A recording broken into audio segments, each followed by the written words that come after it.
22. Aurora. Hearty laughter, the clatter of cutlery against bowls, and eager conversation fills the open dining room. Early evening sunlight shimmers through the large glass panes, casting everything in a soft honey glow. The warmth of family surrounds us, and I drink down the sense of tenderness and connection as Malia, Wyatt's mother, gushes about Hunter's upcoming tour with evident pride. I can immediately see where Wyatt gets his caring streak from based on the way Malia dotes on her children with raw affection. The same quiet, brooding energy Wyatt usually emits is mirrored in his father, Beau, too. I wonder who he got his cooking skills from, though, because the chili con carne he made us tonight is bloody delicious. I'm already on my second helping. The whole evening reminds me of dinners with Auntie Grace, especially when my parents were visiting too. Almost every night would bleed into the early hours of the morning. Everyone too blissfully unaware of passing time, enthralled by the conversation. Smiles and laughter have a funny way of drowning out the ticking of clocks. Oh, Wyatt, I almost forgot, Malia adds. I bumped into Holly and her mother the other day in the grocery store.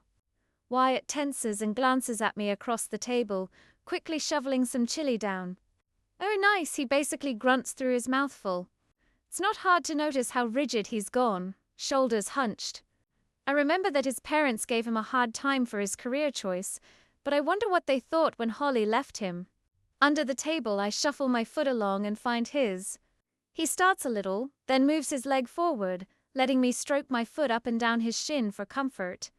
I half expected him to pull away, just like he did last night when he was grasping my hips, and all I could think about was how badly I wanted his hands all over me.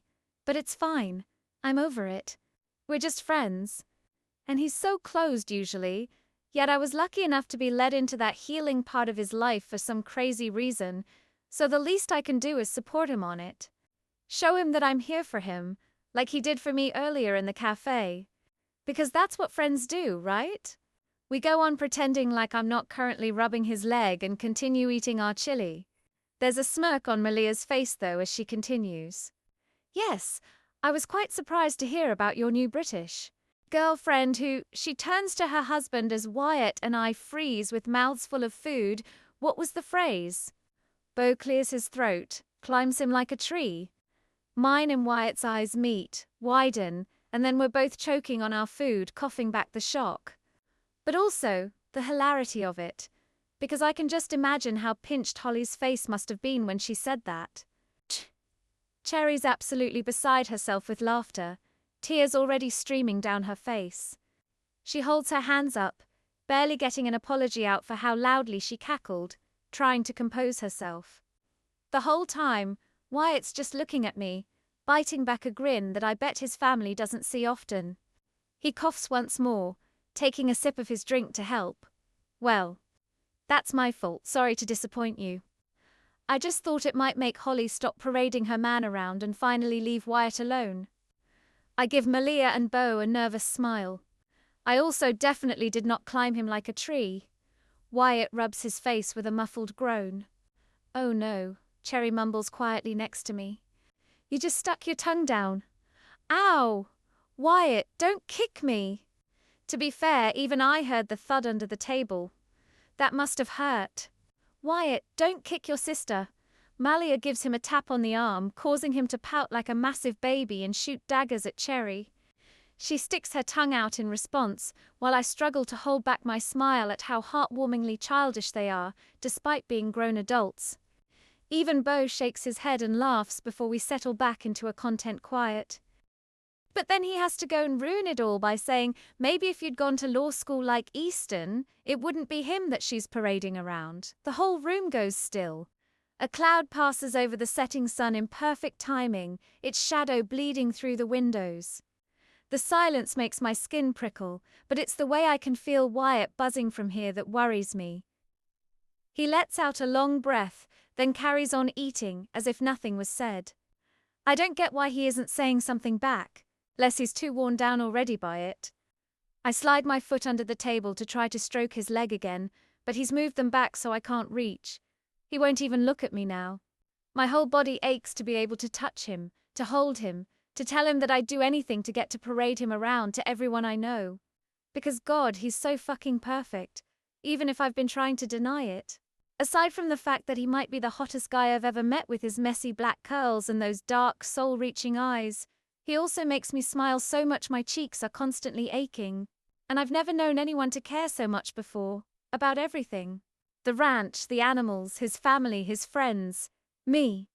He literally pours every inch of himself into the work he does and the way he tries to be a good person for those around him, without ever asking for much back. He deserves so much more than feeling like a disappointment. God, I feel like there's fire burning in my bones. I didn't expect to be so protective of him, so easily riled up by Beau's words. Beau, Malia glares at him. Not tonight, not when Wyatt and Rory have cooked us such a lovely meal. She turns a gentle smile back onto me, which I struggle to return. Beau sighs, shaking his head. Team just saying he can't still get upset that she chose someone else.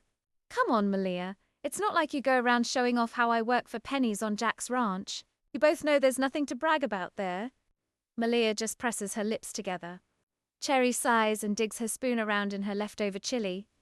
Auntie Grace would never have dreamt of letting such a conversation play out in her house, so neither will I.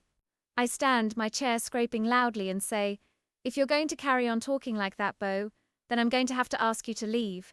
We don't put people down in this house. Everyone just blinks at me, stunned.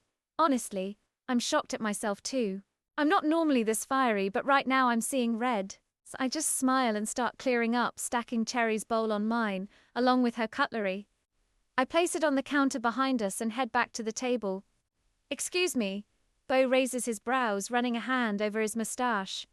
As I reach to grab Wyatt's bowl, I brush my fingers along his neck, making his breath hitch. I just want him to know I'm here. I'm in his corner, even if it doesn't feel like anyone else's. Because that's what he's done for me, acting like I'm not 2 seconds away from arguing with Wyatt's dad, who I've only just met. I smile and take Malia's bowl too. I think you heard me just fine, Rory.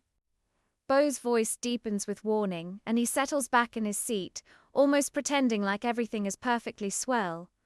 I understand you might disagree, but I don't appreciate being told how to speak to my children. Well, I grab Beau's bowl, pushing out the politest smile possible, as if I'm not about to unleash the fury inside of me.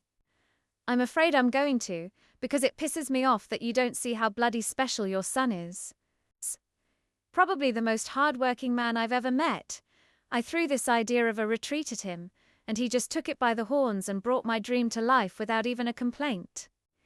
He works his arse off here, and he gives all the reward away so that the rest of you stay happy.